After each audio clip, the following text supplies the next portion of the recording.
A very good morning to all of you. हाँ जी, good morning everyone, good morning.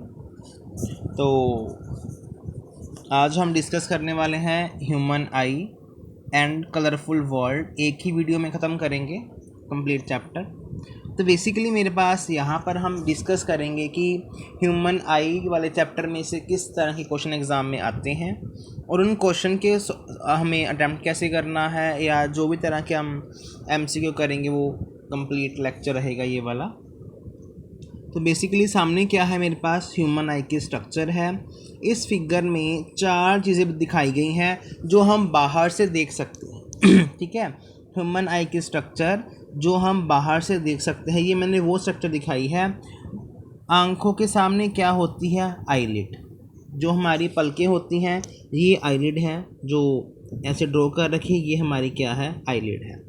दूसरा क्या है, प्यूपिल। ये डार्क कलर का रहता है हमेशा, जो सेंटर में है ये क्या होता है, प्यूपिल। प्यूपिल क्या करता है, लाइट जहाँ से एंटर होती है उस लाइट को कंट्रोल करता है। ठीक है, तो आई का जो पोर्शन है प्यूपिल, उसका क्या काम है, लाइट को अंदर एंटर करवाना। आई के अंदर लाइट को एंटर करवाने का काम कौन करता है, प्यूपिल। नेक्स्ट है मेरे पास सेक्लेरा। इसका कोई ज़्यादा काम नहीं होता, जस्ट ये क्या है, एक वाइट कलर का फ्लूइड है जो हमारी आंखों में सामने दिखता है। ये क्या है, वाइट कलर का फ्लूइड, ये सारा वाइट कलर का। ठीक है, इसका कोई ज़्यादा खास काम होता नहीं है, तो हम ज़्यादा इसको डीप में डिस्कस नहीं करेंगे। जस्ट ये क्या है, हमारी आँख में प्रेजेंट वाइट कलर का फ्लूइड है। उसके बाद बात करते हैं हम आइरस की। आइरस क्या है, ये कंप्लीट कवरिंग को बोलते हैं हम आइरस। आइरस बेसिकली क्या काम करता है, प्यूपिल के साइज़ को कंट्रोल करता है। आइरस का क्या काम है, प्यूपिल के साइज़ को कंट्रोल करता है। ये कंप्लीट आइरस है ये वाला। इसके अंदर कौन प्रेजेंट है, प्यूपिल। इसके अंदर कौन प्रेजेंट है, प्यूपिल। ये वाला प्यूपिल है सारा, और ये कंप्लीट क्या है, आइरस है। ठीक है, तो आगे बात करते हैं। इसका जो डायग्राम हम एग्ज़ाम में बनाते हैं, ये वाला वो डायग्राम आपको एग्ज़ाम में बना कर आना है। ठीक है, तो ये सभी जो चीज़ इम्पोर्टेंट है वो पार्ट्स हम डिस्कस करेंगे, जो क्या है। तो सबसे पहले हम बात करेंगे pupil, iris, cornea, ciliary muscles, retina और ऑप्टिक नर्व। ये 6 के 6 एग्ज़ाम में अक्सर पूछे जाते हैं, तो हम इसके बारे में वन बाय वन डिस्कस करने जा रहे हैं। ठीक है, तो चलिए बात करते हैं। सबसे पहले हम ये देखते हैं कि ह्यूमन आई के जो पार्ट्स हैं वो कैसे काम करते हैं। ठीक है, तो रीड करते हैं। Human eye is a sense organ which help us to see colourful world around अस।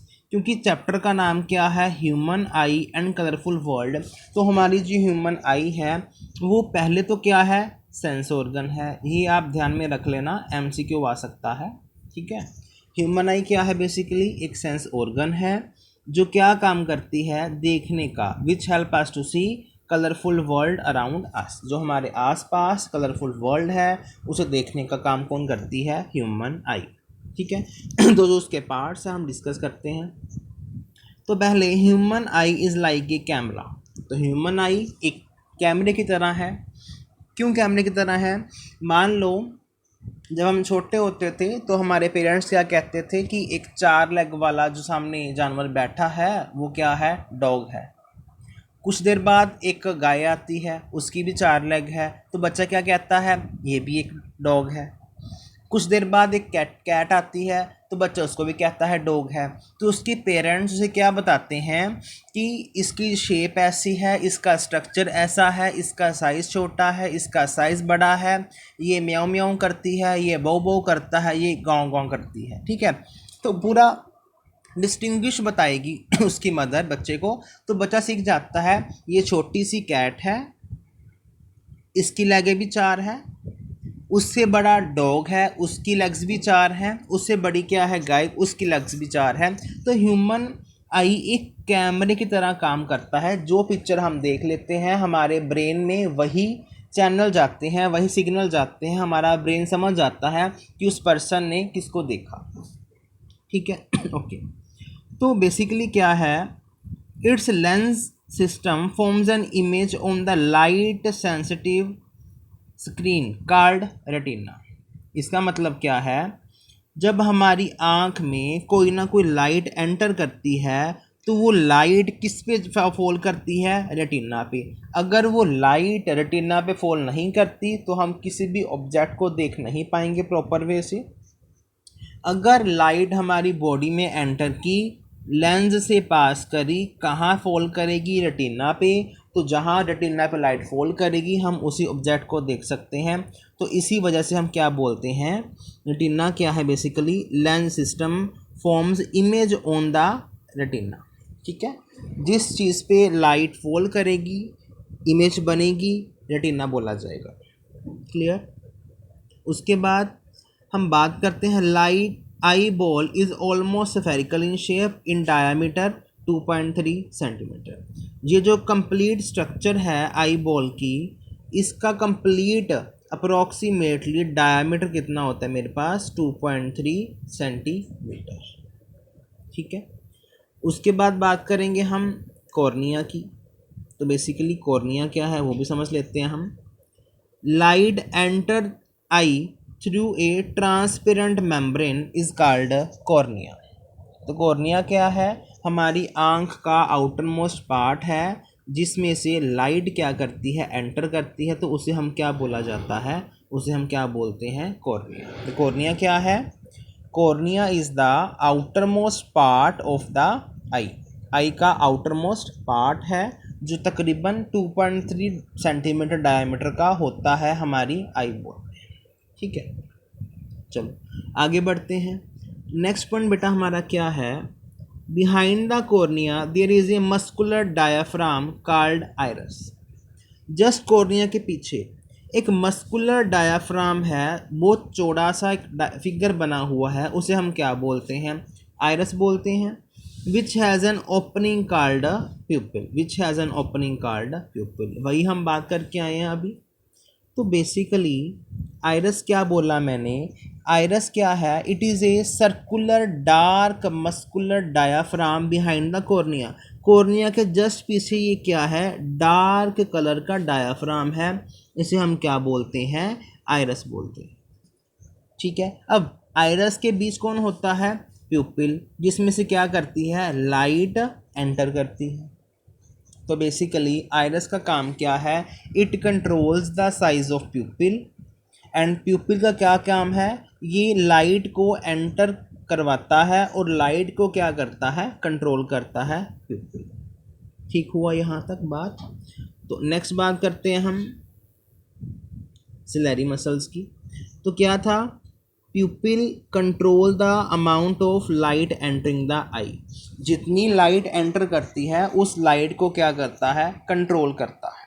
मान लो बहुत किसी बच्चे की आंखों में हम टॉर्च मारे, वो आइज़ बंद कर लेता है ना, तो वही प्यूपिल का काम है। ठीक है, प्यूपिल कंट्रोल करता है। अगर किसी पर्सन की आंख में ज़्यादा लाइट एंटर कर रही है तो थोड़ी सी आंख को बंद कर लेगा, मतलब उसको कंट्रोल करेगा कौन, pupil. Eyeball help to focus the image of the object on the retina. तो हमें पता है कि अगर रेटिना पे लाइट फॉल कर रही है, इमेज फॉर्म होएगी, वो पर्सन ऑब्जेक्ट को क्लियरली देख सकता है। ठीक है, अब नेक्स्ट क्या है, सिलेरी मसल्स। इसका काम क्या है, help to change the curvature of lens and to change the focal length. तो बेसिकली सिलेरी मसल का क्या काम है, ये क्या काम करता है, कंट्रोल करता है किसको, चेंज करने में, किसकी, फोकल लेंथ। फोकल लेंथ को चेंज कौन करता है मेरे पास, दैट इज सिलेरी मसल्स। ठीक है, तो यहाँ तक बात को क्लियर हुई। अब यहाँ हम क्या पढ़ने वाले हैं कि आई कैसे काम करती है, आई की वर्किंग कौन सी है, वो हम डिस्कस करने वाले हैं। तो पहले तो ये eye lens form real inverted image of the object on the retina. मैंने क्या बोला, अगर किसी भी तरह की इमेज को देखना है तो वो इमेज कहाँ बनने वाली है, ऑन द रेटिना, रेटिना के ऊपर बनने वाली है। हमारी जो आँख में लेंस यूज़ होता है ये कौन सा लेंस है, कन्वेक्स लेंस है। ये हमेशा कन्वेक्स लेंस कौन सी इमेज फॉर्म करता है, एक तो रियल इमेज फॉर्म करता है, दूसरी कौन सी इमेज फॉर्म करता है, it forms a inverted image, it forms a real and inverted image जो हमारा आई लेंस है। ठीक है, तो क्या है, light sensitive sales in the retina. अब देखो रेटिना पे कुछ सेल्स होते हैं, उसे हम क्या बोलते हैं, लाइट सेंसिटिव सेल्स। ठीक है, फॉर एग्जांपल अगर हम मान लो बेड में सो रहे हैं तो अगर बारिश आती है तो हम उठ जाते हैं, वही सेम चीज़ है। अगर रेटिना के ऊपर जो सेल्स पड़े हैं अगर उस पर लाइट एंटर करती है तो वो सेल्स क्या करते हैं, क्या प्रोड्यूस करते हैं, इलेक्ट्रिकल सिग्नल्स जो किससे जुड़े होते हैं, ब्रेन से। तो ब्रेन से कौन कनेक्ट है, ऑप्टिक नर्व। मतलब रेटिना को ब्रेन से कौन कनेक्ट करता है, ऑप्टिक नर्व। मतलब जब लाइट रेटिना के ऊपर फॉल करती है, रेटिना क्या प्रोड्यूस करता है, इलेक्ट्रिकल सिग्नल्स जो फर्दर किसके पास जाती है, ब्रेन के पास। कौन डिलीवर करता है, किसकी हेल्प से जाती है, उसे हम क्या बोलते हैं, ऑप्टिक नर्व। तो ये आपको दिखा दूं मैं। तो बेसिकली जब लाइट एंटर की लेंस से किस पे फॉल करेगी, रेटिना पे। रेटिना फर्दर किसके साथ कनेक्ट है, ऑप्टिक नर्व के साथ। ऑप्टिक नर्व किसको सिग्नल देगा आगे जाकर, तो वो ब्रेन को सिग्नल देगा। जब ब्रेन को सिग्नल पहुंचेगा तो ब्रेन समझ जाएगा कि सामने से लाइट आ रही है या फिर कोई भी ऑब्जेक्ट सामने है। उसके बाद the brain processes the information and send the message to the eye and then we can see the object. तो इस तरह से हम किसी भी ऑब्जेक्ट को देख सकते हैं। जब ब्रेन क्या करेगा, उस इंफॉर्मेशन को देखेगा तो वो क्या करेगा, पहचान जाएगा कि ये वाला पर्सन वो है या ये डॉग है, कैट है या फिर काऊ है। क्लियर। उसके बाद हम बात करते हैं most important topic, that is power of accommodation of the lens. ठीक है, तो बेसिकली पावर है क्या, पावर ऑफ अकोमोडेशन है क्या, रीड करते हैं हम। Ability of eye lens to see both near and distant object by adjusting the focal length is called power of accommodation of the eye। अच्छा राजी, आप साथ साथ नोट्स भी बना लेना, ये इजी नोट्स हैं, मैंने बहुत मुश्किल से मतलब बनाए हैं, तो आप इसको ध्यान में रखिएगा। वो क्या कहता है, हमारी आँख में ना एक पावर है। कैसी पावर है, किसी भी ऑब्जेक्ट को नेड़े से देखना या फिर दूर से देखना। कैसे, अपनी फोकल लेंथ को एडजस्ट करके। हमारी आई के पास एक एबिलिटी है, एबिलिटी मतलब क्षमता है, क्या करने की, किसी भी ऑब्जेक्ट को दूर से देखने की या फिर किसी भी ऑब्जेक्ट को नेड़े से देखने की, bye adjusting the focal length. For example अगर हम किसी बुक को अपनी आँख के बिल्कुल नज़दीक लेके जाते हैं तो हम उसे देख नहीं सकते। उसे देखने के लिए हमें मिनिमम 25 सेंटीमीटर का दूर मतलब डिस्टेंस बनाना पड़ता है ना, तभी हम देख सकते हैं। तो उस ऑब्जेक्ट को देखने के लिए हमारी आँख अपने आप रेडी हो जाती है, तो उसे हम क्या बोलते हैं, नियर पॉइंट। फॉर एग्ज़ाम्पल मान लो मेरे पास 3 पेन्स हैं, ठीक है, एक रेड है, एक ब्लू है, एक पिंक है। रेड, ब्लू और पिंक 3 पेन्स हैं, है ना। तो बेसिकली जब मैं एक पिंक पेन को देखूंगा तो जो 2 पेन्स हैं उसको नहीं देख पाऊंगा एक टाइम पे मैं। अगर मैं ब्लू पेन को देखूंगा तो मैं बाकी 2 पेन को देख नहीं पाऊंगा। उसका मतलब ये है कि हमारी आँख एक टाइम पर एक ही ऑब्जेक्ट को क्या कर सकती है, देख सकती है ना। तो उसे हम बेसिकली क्या बोलते हैं, that is minimum distance at which I can see objects clearly is called near point, or least distance of distinct vision for a normal eye it is a 25 centimetre. तो बेसिकली क्या है, हमारी आँख near objects को तब देख सकती है जब वो मिनिमम 25 सेंटीमीटर दूर होगा। एक फार पॉइंट भी है, तो फार पॉइंट क्या कहता है, वो कहता है farthest distance up to which I can see objects clearly is called far point. Normal eye के लिए it is up to 25 to infinity. अब जिस पर्सन की जितनी क्षमता है वो जितना दूर ऑब्जेक्ट देख सकता है वो जितना मर्जी देखे, उसकी मर्जी है, ठीक है। तो बेसिकली यहाँ मैं कहना क्या चाहता हूँ कि पावर ऑफ अकोमोडेशन क्या है, basically ability of eye to see both near and distant object by adjusting the focal length is called power of lens, ठीक है। अब एक चीज़ ध्यान में रखना आप, मैंने क्या बोला, आई लेंस है जो अपनी फोकल लेंथ को एडजस्ट करता है। इसका मतलब क्या हुआ, ध्यान से देखना आप, when the muscles are relaxed the lens become thin and its focal length increases. मतलब जो लेंस को पकड़े रखते हैं उसे हम क्या बोलते हैं, सिलेरी मसल्स। अगर मसल्स रिलैक्स होंगे, रिलैक्स मतलब ढीले पड़ेंगे, तो वो क्या हो जाएगा, हमारा आई लेंस है वो क्या हो जाएगा, थिन हो जाएगा, पतला हो जाएगा, तो उसकी फोकल लेंथ क्या हो जाएगी, इंक्रीज़ हो जाएगी। अगर आई लेंस क्या करेंगे, कॉन्ट्रैक्ट करेंगे, मतलब कॉन्ट्रैक्ट मतलब सूंघेंगे, ये वाला इधर आएगा, ये वाला ऊपर जाएगा। जब वो सूंघेंगे तो आई बॉल क्या हो जाएगा, थोड़ा सा मोटा हो जाएगा, जो लेंस है it become thick and focal length decrease. तो यहाँ से ये बात निकल कर आई, when the muscles are relaxed focal length क्या होएगी, इंक्रीज, और लेंस क्या होगा, थिन। जब मसल्स क्या करेंगे, कॉन्ट्रैक्ट करेंगे, आपस में आप मतलब पास पास जाएंगे एक दूसरे के, तो वो लेंस क्या होगा, थिक होगा, मोटा होगा, और उसकी आई लेंस क्या होगी, फोकल लेंथ क्या होगी, उसकी डिक्रीज हो जाएगी। तो ये चीज़ इंपॉर्टेंट है, एग्ज़ाम में एमसीक्यू पैटर्न में ये चीज़ पूछी जाती है। एक तो ये 2-3 लाइंस जो मैंने मार्क की है, और दूसरा नियर पॉइंट और फार पॉइंट। नियर पॉइंट कितना है, 25 सेंटीमीटर, और फार पॉइंट कितना है, 25 सेंटीमीटर से लेकर इन्फिनिटी तक। क्लियर हुई ये बात। तो आगे हम बात करते हैं डिफेक्ट्स की। हमारी ह्यूमन आई के 2 तरह के डिफेक्ट्स पाए जाते हैं। पहला डिफेक्ट के बेसिकली मेजर 2 हैं, अदरवाइज़ तो 3-4 हैं हमारे पास, मेजर 2 हैं, ठीक है। तो हम देखते हैं, चलो ओके। पहला डिफेक्ट है मेरे पास माइओपिया। माइओपिया का दूसरा नाम क्या है, नियर साइटेडनेस। माइओपिया का दूसरा नाम क्या है, नियर साइटेडनेस, ठीक है। तो बेसिकली माइओपिया क्या है,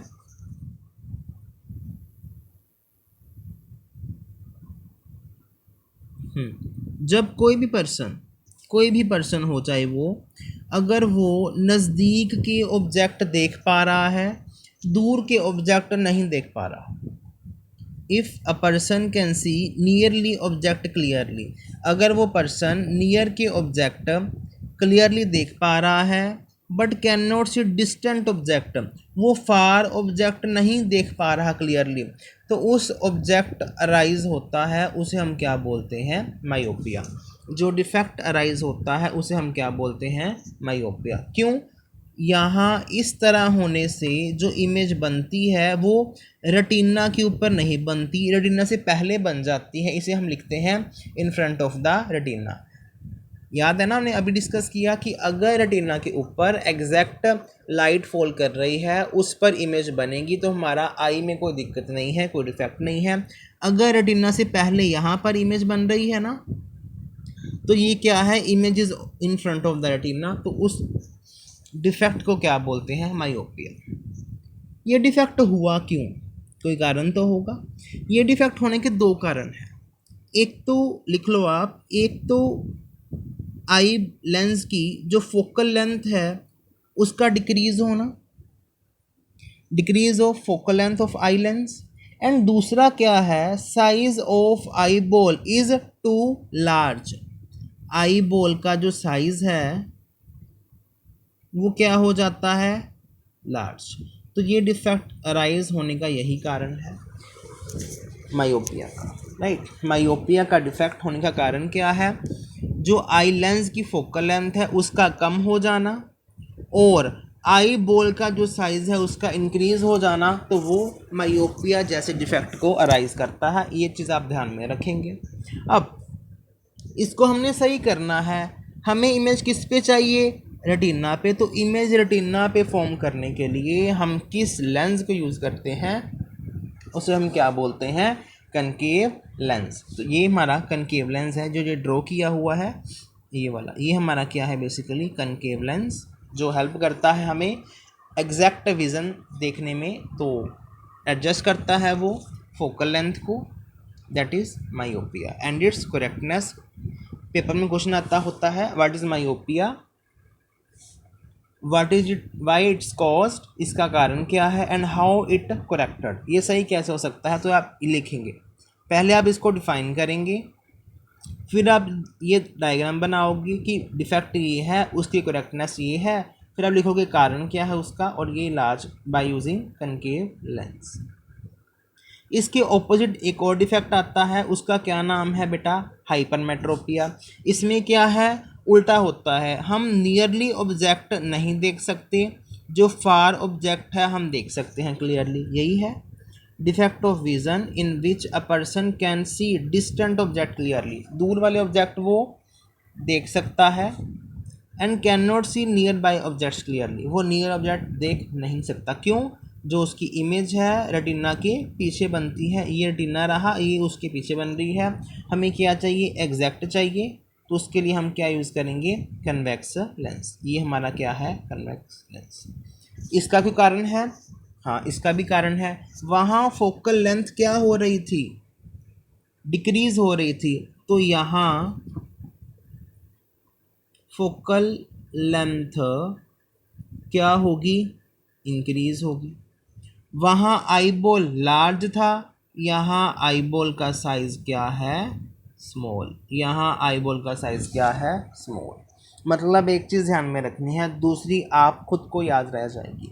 वहाँ भी एक चीज़ इंक्रीज हो रही थी, एक डिक्रीज हो रही थी। वहाँ फोकल लेंथ डिक्रीज हो रही थी, आईबॉल का साइज़ बड़ा था। हाइपरमेट्रोपिया में क्या है, फोकल लेंथ इंक्रीज हो रही है और आईबॉल का साइज़ क्या है, स्मॉल। तो उसे हम क्या बोलते हैं, हाइपरमेट्रोपिया और फार साइटेडनेस। जो दिखता है उसे हम क्या बोलते हैं, फार साइटेडनेस और हाइपरमेट्रोपिया। इसके बाद एक और आता है जिसे हम क्या बोलते हैं, डिफेक्ट प्रेसबायोपिया। ये क्या है, a defect of vision in old age in which they are not able to see near by objects clearly due to the increase in distance of the near point. ये कहता है, जब person, कोई भी person है, चाहे वो mail है चाहे फीमेल है, जब वो 40+ एज को क्रॉस कर जाता है तो वो नियरली ऑब्जेक्ट्स को प्रॉपर तरीके से देख नहीं सकता। जो ऑब्जेक्ट नियर पड़े हैं उसके वो क्रिएट नहीं कर सकता। तो वहाँ से क्या डिफेक्ट राइज हुआ, प्रेस बायोपिया। ये भी एक तरह का क्या है, ये भी एक तरह का क्या है, हाइपरमेट्रोपिया। क्यों, इसको सही करने के लिए, करेक्ट करने के लिए हम क्या यूज़ करते हैं, कन्वेक्स लेंस यूज़ करते हैं। क्लियर हो गया ये। तो ये चीज़ आप ध्यान में रखेंगे, ये आप रीड कर लेना, ये ज़्यादा इम्पोर्टेंट नहीं है, जो मैं करवा रहा हूँ वो ध्यान से लिख लेना और नोट कर लेना और समझ लेना। नेक्स्ट है मेरे पास refraction through a glass prism. यहाँ टॉपिक का नाम लिख लो आप, that is refraction through a glass prism. ठीक है, तो हम यहाँ पर प्रिज्म की बात करते हैं, दैट इज प्रिज्म। ठीक है, तो ये हमारा प्रिज्म है, दैट इज ए, बी और सी। ये लाइट एंटर करी, as we know when light goes from rarer medium to denser medium it moves toward the normal। ये नॉर्मल है, ये बैंड करके टूवर्ड द नॉर्मल। अब ये इंटरफेस काम करेगा क्योंकि लाइट ने डेंसर से रेयरर मीडियम वापस जाना है, it moves away from the normal. ये हमारा नॉर्मल है, वो उससे दूर जाएगी, it is away from the normal. तो बेसिकली हुआ क्या, लाइट ने जाना था इस डायरेक्शन में, बट लाइट जा रही है इस डायरेक्शन में, तो ये जो एंगल बन रहा है इसको हम क्या बोलते हैं, एंगल ऑफ डेविएशन या फिर deviation angle. It is known as deviation angle. ठीक है, ये हमारा नॉर्मल है एन डैश और एम डैश। ठीक है, अब आप ये चीज़ ध्यान में रखना, ये हमारा एंगल ऑफ इंसिडेंस है जिसे हम क्या बोलते हैं, इंसिडेंस एंगल। ये हमारा एमर्जेंट एंगल है, that is small E. Light यहाँ से चली, यहाँ पहुँची और उसके बाद इस तरह से वो बाहर निकल गई। ठीक है, तो आई होप समझ आ गया होगा आपको। उसके बाद हम चलते हैं नेक्स्ट टॉपिक के ऊपर। अगला है dispersion of white light by the glass prism. Glass prism पे जब वो लाइट फॉल करती है, वो डिस्पर्स कैसे करती है, फैलती कैसे, हम उसके बारे में बात करने जा रहे हैं। दैट इज़ हियर, जब किसी भी तरह की वाइट लाइट प्रिज्म के इस इंटरफेस पे फॉल करती है तो वो स्प्लिट होती है किसमें, 7 कलर में। जो स्पेक्ट्रा बनता है उसे हम क्या बोलते हैं, विबग्योर। ठीक है, तो मेजर क्या है वो हम देखते हैं। When beam of white light passes through a prism it split into 7 colours is known as spectrum. उसे हम क्या बोलते हैं, डिस्पर्जन ऑफ वाइट लाइट। तो पूरा प्रोसेस है उसे हम क्या बोलते हैं, dispersion of white light by a glass prism. जब वो वाइट लाइट 7 कलर में स्प्लिट होती है प्रिज्म पे फॉल होते ही, तो उस प्रोसेस का क्या नाम है, डिस्पर्जन। अब ये क्या है, बेसिकली कलर्स बनते हैं। पहला है मेरे पास वॉयलेट, वॉयलेट है। दूसरा Indigo, blue, green, yellow, orange and red, इसको हम क्या बोलते हैं, विबग्योर। तो यहाँ एक चीज़ देखने वाली है, वो क्या है, जो रेड लाइट है बैंड्स द लीस्ट, सबसे कम रेड बैंड हो रही है। देखो ये जा रही रेड लाइट, सबसे कम बैंड ये हुई, और सबसे ज़्यादा बैंड कौन होती है, वॉयलेट। इसका रीज़न क्या है, रेड लाइट की वेवलेंथ सबसे ज़्यादा है, वॉयलेट लाइट की वेवलेंथ सबसे कम है। वेवलेंथ मतलब कितना डिस्टेंस वो ट्रैवल कर सकती है सबसे ज़्यादा डिस्टेंस रेड लाइट ट्रैवल करती है, जिस वजह से रेड लाइट को हम क्या किस में यूज़ करते हैं, डेंजर सिग्नल्स में यूज़ करते हैं। दूसरा, रेड लाइट को हम किस में यूज़ करते हैं, लेज़र लाइट बनती है। दूसरा, किसी भी डेंजर को रोकने के लिए जो ट्रेन में जो रेड कलर की लाइट्स होती हैं वहाँ भी रेड लाइट यूज़ होती है। तो रेड लाइट का बहुत ज़्यादा यूज़ है। क्यों यूज़ है, क्योंकि रेड लाइट सबसे ज़्यादा डिस्टेंस ट्रैवल करती है, इसकी वेवलेंथ बहुत ज़्यादा होती है। वेवलेंथ में बोले तो डिस्टेंस कवर, इसी वजह से रेड लाइट कम बैंड होती है। तो ये आपका रीज़न हो गया। ये स्पेक्ट्रा दिखा दी मैंने कंप्लीट। जब वायलेट फॉल करती है प्रिज्म की दिस फेस पे, उसे हम इंटरफेस बोलते हैं। स्प्लिट हुई red, orange, yellow, then green, blue, indigo and violet. ये कंप्लीट स्पेक्ट्रा को क्या बोलते हैं हम, विबग्योर। ठीक है, फर्स्ट लेटर ये है VIBGYOR। ठीक है, तो नेक्स्ट बात करते हैं हम, ये चीज़ भाई इंपॉर्टेंट है। Recombination of spectra of white light produces A white light. जिस वाइट लाइट ने red, orange number of spectra बनाए थे, अगर हम उसके साथ एक वैसा ही प्रिज्म रख दें उल्टा करके जिसने स्पेक्ट्रा बनाया था, तो वो प्रिज्म पर 7 लाइट फॉल करते ही वो क्या हो जाएगी, मर्ज, वापस से हमें क्या मिल जाएगी, white light. When a beam of light passes through prism, it split into 7 colors. When these colors are allowed to fall on the inverted glass prism, उल्टा रख दिया ग्लास प्रिज्म को, तो वो सभी लाइट कंबाइन करेंगी, वो क्या बना देंगी वापस से वाइट लाइट। ठीक है, मैंने 2 शो करी हैं, रेड एंड वॉयलेट, बट बीच में बाकी होती हैं। पूरे विप की हो रहा है ना, VIBGYOR।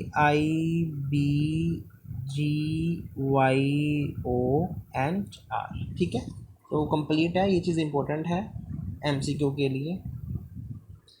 आगे मोस्ट इम्पोर्टेंट टॉपिक आता है एग्ज़ाम में, जिसे हम क्या बोलते हैं, रेनबो फॉर्मेशन। ठीक है, तो रेनबो कैसे फॉर्म होता है वो हम बात करने वाले हैं, रेनबो फॉर्मेशन। तो बेसिकली जो मेरे पास ड्रॉप है, क्योंकि हमें पता है ना कि रेनबो कैसे फॉर्म होता है, जब सन भी हो और बारिश भी हो। जब रेन की ड्रॉप्स के ऊपर सन की लाइट फॉल करती है तब बनता है कौन, रेनबो। पर यहाँ पर ना एक कंडीशन है, हर रेन ड्रॉप रेनबो नहीं फॉर्म कर सकती। वो कंडीशन क्या है हम देखते हैं। पहली कंडीशन यहाँ पर है, दूसरी कंडीशन यहाँ पर है और थर्ड कंडीशन यहाँ पर है। पहले क्या है, सन की लाइट इस रेन ड्रॉप के ऊपर फॉल करी। सबसे पहले देखा है हमने अभी कि वाइट लाइट 7 कलर्स में स्प्लिट कब होती है, जब वो डिस्पर्जन करती है। तो लाइट डिस्पर्स करी 7 कलर्स में, तो यहाँ पर सबसे पहले क्या हुई, रिफ्रैक्शन और डिस्पर्जन। क्लियर है, तो फर्स्ट में क्या हुई हमारे पास, रिफ्रैक्शन और डिस्पर्जन। रिफ्रैक्शन डिस्पर्जन ही तो है एक तरह की। लाइट कहाँ जा रही है, रेयरर मीडियम से डेंसर में। तो लाइट रेयरर से डेंसर में जा रही है, तो लाइट डिस्पर्स भी कर रही है, क्योंकि वाइट लाइट 7 कलर्स में बट गई। रिफ्रैक्ट भी कर रही है क्योंकि वो रेयरर से डेंसर में जा रही है। तो मैंने सिर्फ आपको 2 ही शो करे हैं, ठीक है।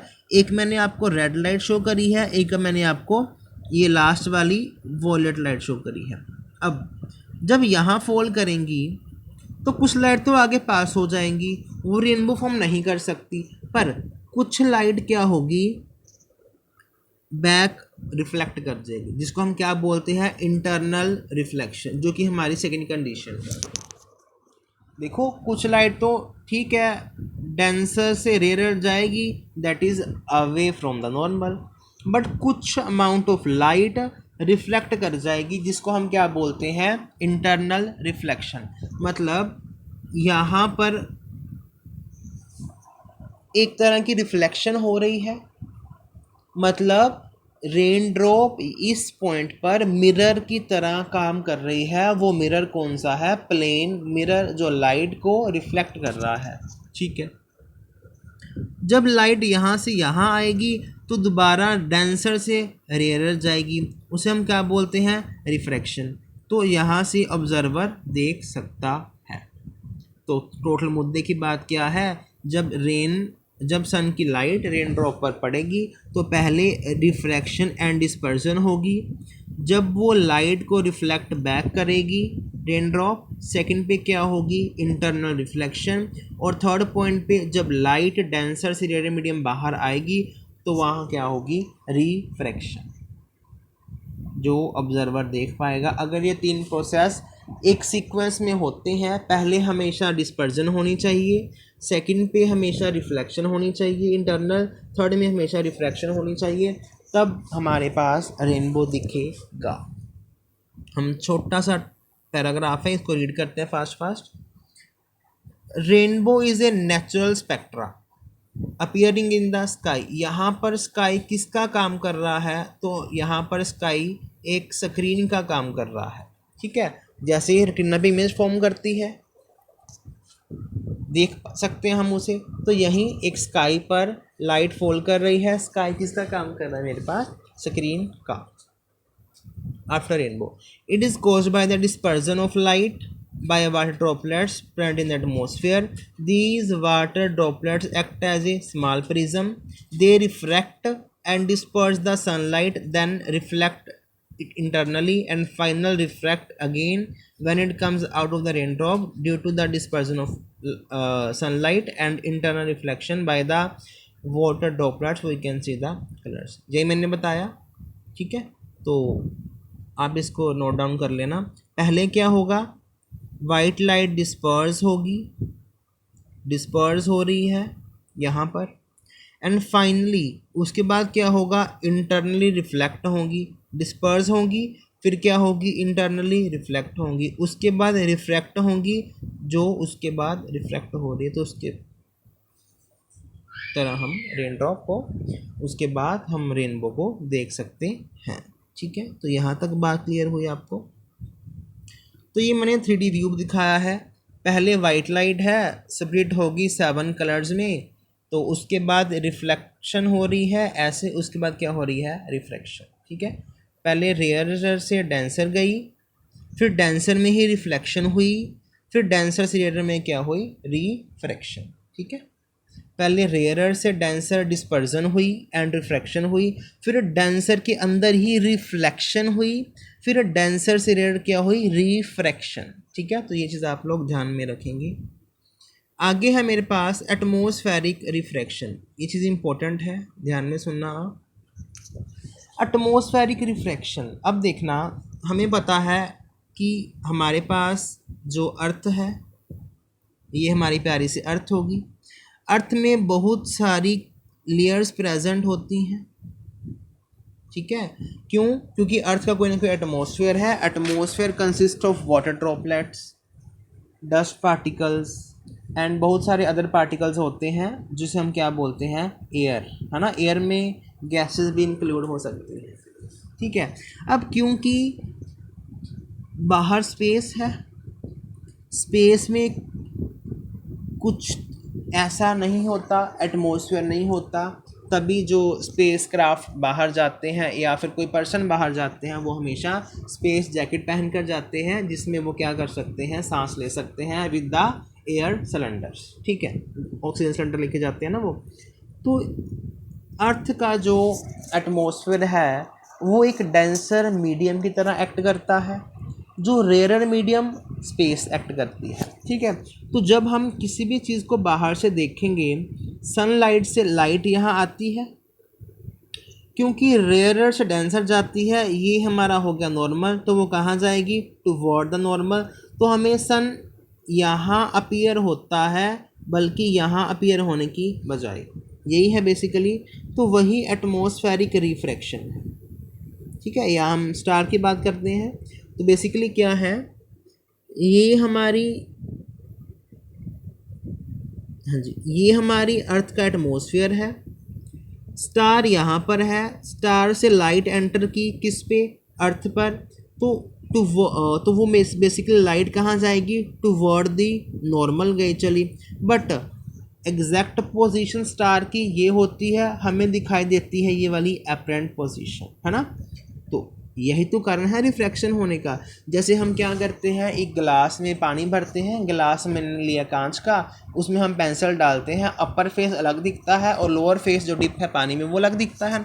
तो यही रीज़न है रिफ्रैक्शन का। तो हम कौन रिफ्रैक्ट कर रहा है, एटमॉस्फेयर में जो गैसेस हैं। तो यही बात है, जब हम अर्थ के करीब आते जाते हैं तो गैसेस ज़्यादा बढ़ती जाती हैं, तो इसी वजह से रिफ्रैक्टिव इंडेक्स क्या होने लगता है, इंक्रीज होने लगता है।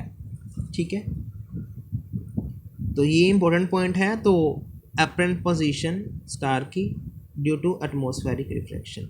अब बात आती है ट्विंकलिंग ऑफ स्टार की। ये भी पॉइंट बहुत ज़्यादा इंपॉर्टेंट है, एग्जाम में बहुत बार आता है कि ट्विंकलिंग ऑफ स्टार बेसिकली क्या चीज़ है।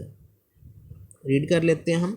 देखो, वैसे तो हमें पता है कि जो स्टार्स हैं वो क्या करते रहते हैं, अपनी पोजीशन को चेंज करते रहते हैं, है ना। स्टार अपनी पोजीशन को चेंज करते रहते हैं, पर क्योंकि अर्थ भी रिवॉल्व हो रही है अपनी पोजीशन पर, तो डिफरेंट डिफरेंट एंगल्स पर क्या होगी, डेविएशन। तो रीड करते हैं हम। Twinkling of star is due to the atmospheric refraction of the light and due to the changing position of the star and movement of the layers in the atmosphere। Stars हमें चमकते हुए दिखाई देते क्यों हैं, पहला रीज़न क्या है, एटमॉस्फेरिक रिफ्रैक्शन, रिफ्रैक्शन की वजह से ट्विंकल दिखते हुए दिखाई देते हैं। दूसरा क्या है, स्टार्स अपनी पोजीशन को चेंज करते रहते हैं। तीसरा क्या है, लेयर्स की वजह से, हमें पता है ना एटमॉस्फेयर की लेयर्स भी होती हैं, तो उस वजह से भी रीज़न आ सकता है। तो देखिए हुआ क्या, planets are closer to the earth than the star. ठीक है, planets are very closer to the earth The light from the star are considered as a point source of light, and the light from the planets are considered as extended source of light. So light from the planets nullify the twinkling of effect. तो देखो क्या देखा गया कि जो planets हैं बहुत ज़्यादा नेड़े हैं तो उनकी रिफ्रैक्शन कम होती है, क्योंकि प्लैनेट बहुत ज़्यादा दूर है तो उनकी रिफ्रैक्शन बहुत ज़्यादा होती है। ठीक कहने हो? तो बेसिकली हो क्या रहा है, डिफरेंट लेयर्स की वजह से जो प्रेजेंट है किसमें, एटमॉस्फेयर में, तो वो टेम्परेचर की वजह से वो भी चेंज कर रही हैं, क्योंकि डिफरेंट टेम्परेचर होता है डिफरेंट लेयर्स में। तो बेसिकली हुआ क्या, जो डिफरेंट लेयर्स हैं एटमॉस्फेयर में और जो एटमॉस्फेयर में गैसेस की वजह से कॉन्टीन्यूस चेंज होती है लेयर्स की डेंसिटी, तो हमें लगातार जो अपरेंट पोजीशन है स्टार की वो लगातार चेंज होती हुई दिखाई देती है, जिसकी वजह से continuous change in the apparent position of the star leads to twinkling of star। मतलब जो एटमॉस्फेयर में यहाँ पर लगातार रिफ्रैक्टिव इंडेक्स बढ़ रहा है, लगातार रिफ्रैक्टिव इंडेक्स बढ़ने का मतलब क्या है, ये रेयरर तरह काम करेगी, ये डेंसर, ये और ज़्यादा डेंसर, ये नीचे और डेंसर लेयर और डेंसर लेयर और ज़्यादा डेंसर लेयर, जिसकी वजह से स्टार की एक्चुअल पोजीशन भी चेंज होती हुई दिखाई देती है और स्टार लगातार ब्राइटर ब्राइटर ब्राइटर ब्राइटर दिखाई देता है, जिसकी वजह से हम किसकी बात करते हैं, स्टार के ट्विंकल होने की। मुद्दे की बात ये है, जो मेरे पास रेयरर मीडियम की तरह काम करती है स्पेस, जब हम स्पेस से दूर मतलब ज़मीन पर देखेंगे तो स्पेस में से लाइट आई, पहली लेयर की डेंसिटी कम है, गैसेस कम है, तो वो डेंसर तरह एक्ट करेगी, नीचे वाली लेयर और डेंसर होएगी, नीचे वाली लेयर और डेंसर, मतलब डेंसिटी क्या होएगी, इंक्रीज, क्योंकि गैसेस बढ़ रही हैं। पता है ना, हमारी अर्थ के 1-2 किलोमीटर में डेंसिटी बहुत ज़्यादा होती है, उसके ऊपर जाएंगे डेंसिटी और कम होगी, ऊपर जाएंगे और डेंसिटी कम होगी ना। तो मतलब जब हम स्पेस से अर्थ की तरफ आ रहे हैं तो स्टार की पोजीशन चेंज होने का कारण क्या है, लगातार डेंसिटी चेंज हो रही है एटमॉस्फेयर की, जिसकी वजह से अपरेंट पोजीशन है स्टार की वो ब्राइटर भी होती है, चेंज भी होती है लगातार, तो जिस वजह से क्या होता है, ट्विंकलिंग ऑफ स्टार का क्राइटेरिया फॉलो होता है। ये एग्ज़ाम में आंसर अक्सर पूछा जाता है। ठीक हो गया? तो सेम चीज़ यहाँ पर होती है, advance sunrise and delayed sunrise. Sun हमें 2 मिनट पहले दिखाई देता है और 2 मिनट बाद में छिपता हुआ दिखाई देता है, तो वो कंप्लीट 4 मिनट से हमें सन एक्स्ट्रा दिखाई देता है ड्यू टू एटमॉस्फेरिक रिफ्रैक्शन के कारण। ठीक है, तो हम थोड़ा सा रिव्यू कर लेते हैं इस चीज़ को, ये क्या चीज़ है थोड़ा सा। ठीक है, तो हाँ देखो क्या है, सन की रियल पोजीशन ये रही और ये हमारी अर्थ का एटमॉस्फेयर है, ये हमारी अर्थ होगी। ऑब्जर्वर किस पे खड़ा है, अर्थ पे। जब सन से लाइट आएगी, फॉल करेगी, क्या करेगी, रेयरर से डेंसर मूव करेगी, बेंड करेगी, तो एक्चुअल में सन कहाँ दिखाई देगा हमें, यहाँ, बट सन यहाँ पर है, तो उस वजह से जो टाइम डिफरेंस है कितने मिनट्स का है, 2 मिनट्स का।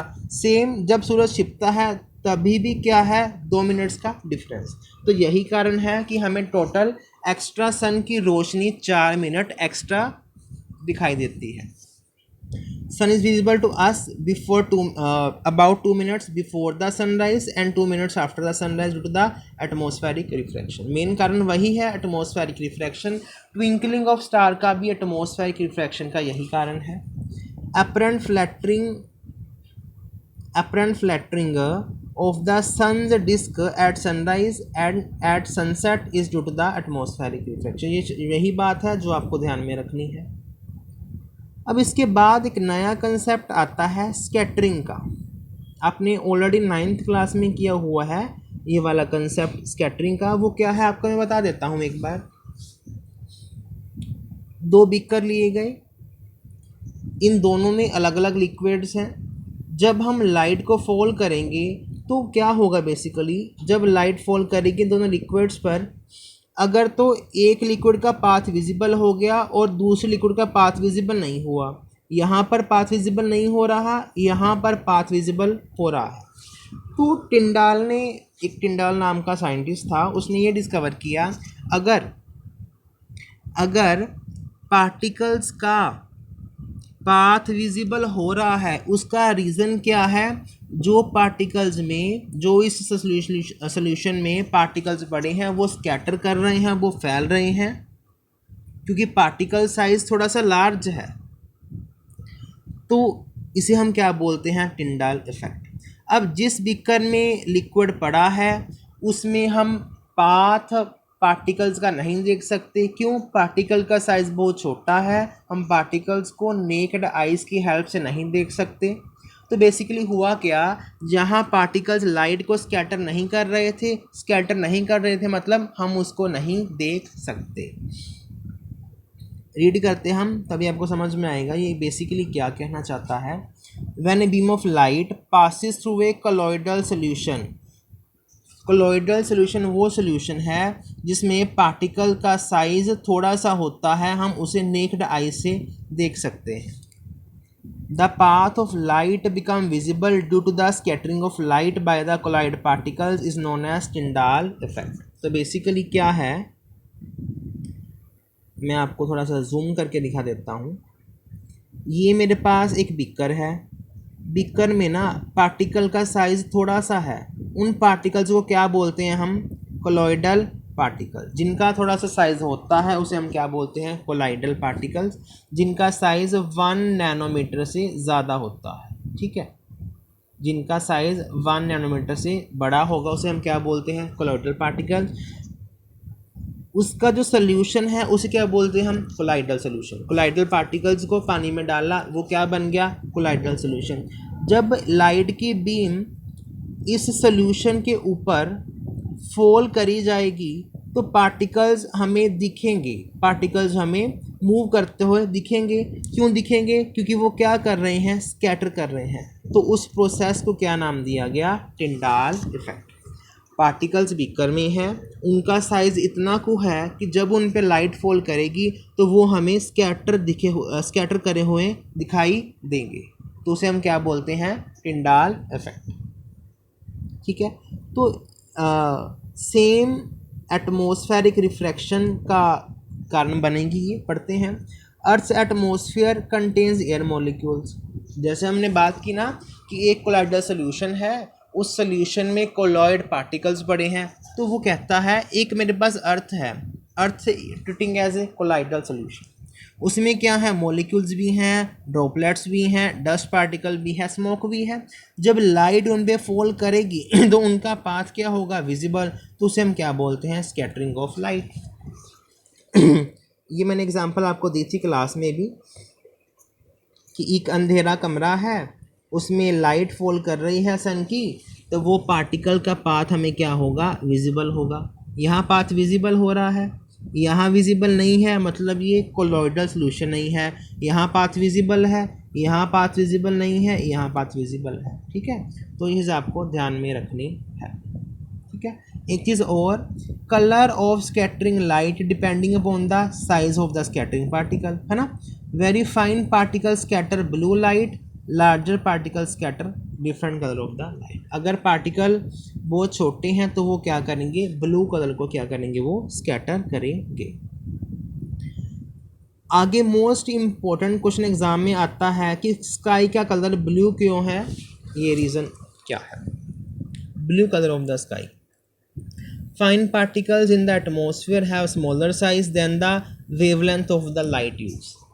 मतलब जो हवा में पार्टिकल्स है ना, उसका साइज़ बहुत स्मॉल है, वो ज़्यादा दूर तक ना नहीं जा सकते पार्टिकल्स, उसे बोलते हैं वेवलेंथ। वेवलेंथ मतलब कितना वो डिस्टेंस कवर कर सकता है पार्टिकल।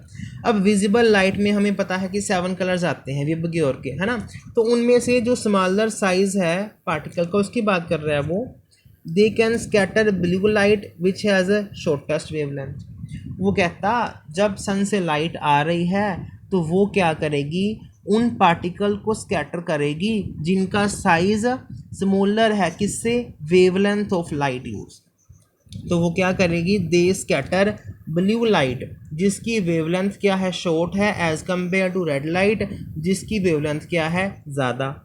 तो when sunlight passes through the atmosphere, the fine particles in the atmosphere scatter the blue color more strongly than the red, so sky appears blue। तो ये रीज़न एक्यूरेट है, आपको यही रीज़न एग्जाम में लिख के आना है। मतलब क्या है, आपको सिर्फ ये फर्स्ट लाइन ध्यान में रखनी है, जो पार्टिकल्स है एटमॉस्फेयर में उनका साइज बहुत ज़्यादा स्मॉल है as compare to wavelength of visible light. Visible light की वेवलेंथ उससे कम है, किसका, पार्टिकल का साइज। पार्टिकल का साइज वेवलेंथ की साइज से कम है, तो वो क्या करेंगे, ब्लू लाइट को स्कैटर करेंगे as compare to red. Reason क्या है, ब्लू लाइट की वेवलेंथ कम है बट रेड लाइट की वेवलेंथ क्या है, ज़्यादा। अगर मान लो अर्थ में कोई भी एटमॉस्फेयर नहीं है तो इसका मतलब किसी भी तरह की स्कैटरिंग नहीं होगी। स्कैटरिंग नहीं होगी तो स्काई का कलर क्या होगा मेरे पास, डार्क।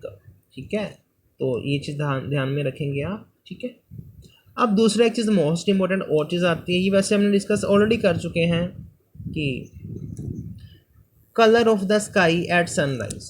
वो तो बात हमने कर ली कि 2 मिनट सूरज पहले दिखेगा और 2 मिनट बाद में छिपने के पहले दिखेगा, है ना। तो वो एक बात कहता है कि अगर स्काई का कलर ब्लू है तो जब सनराइज होता है या फिर जब सनसेट होता है तो उसका कलर क्या है मेरे पास, थोड़ा सा रेडिश कलर का होता है।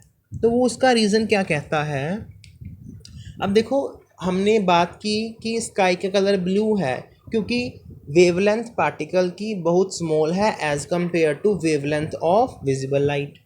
Eight sunrise and sunset sun near the horizon and light from the sun travel thicker layers of the atmosphere and longer distance through the atmosphere. देखो ये हमारी अर्थ है ना। देखो मान लो ये हमारा अर्थ है, सन हमेशा एलिप्टिकल ऑर्बिट में घूमता है, ये हमारा अर्थ है, ये हमारा सन है। तो ये डिस्टेंस बहुत ज़्यादा है। हॉरिजॉन की बात करूँ अगर मैं हॉरिजॉन, ये हॉरिजॉन होता है ना, यहाँ हमारी अर्थ है। जब सन उगता है, राइज होता है, यहाँ से होता है, छिपता है, यहाँ पर जाता है, तो ये क्या है, बहुत ज़्यादा डिस्टेंस है एटमॉस्फेयर से, है ना। ये हमारी अर्थ है, अर्थ से सन बहुत दूर है, चाहे वो छिपे चाहे वो उगे। तो near the horizon most of the blue light and shorter wavelength are scattered away by the particles of the air and red light and longer wavelength reaches our eyes. अगर सन से लाइट छोड़ी गई हम तक नहीं पहुंच सकती, अगर लाइट हम तक नहीं पहुंच सकती तो हम किसकी बात कर रहे हैं, ब्लू लाइट की। ब्लू लाइट की वेवलेंथ कम है जिस वजह से ब्लू लाइट हम तक नहीं पहुंच सकती। तो हम तक कौन सी लाइट पहुंचेगी, रेड लाइट, क्योंकि उसकी वेवलेंथ क्या है, ज़्यादा। तो इसी वजह से सन हमेशा रेडिश कलर का दिखाई देता है, चाहे वो राइज हो चाहे वो सनसेट हो। आई होप आप सभी को लेक्चर अच्छा लगा होगा। वीडियो को लाइक करें, शेयर करें और सब्सक्राइब करें भटेजा क्लासिक के चैनल को। Thank you very much.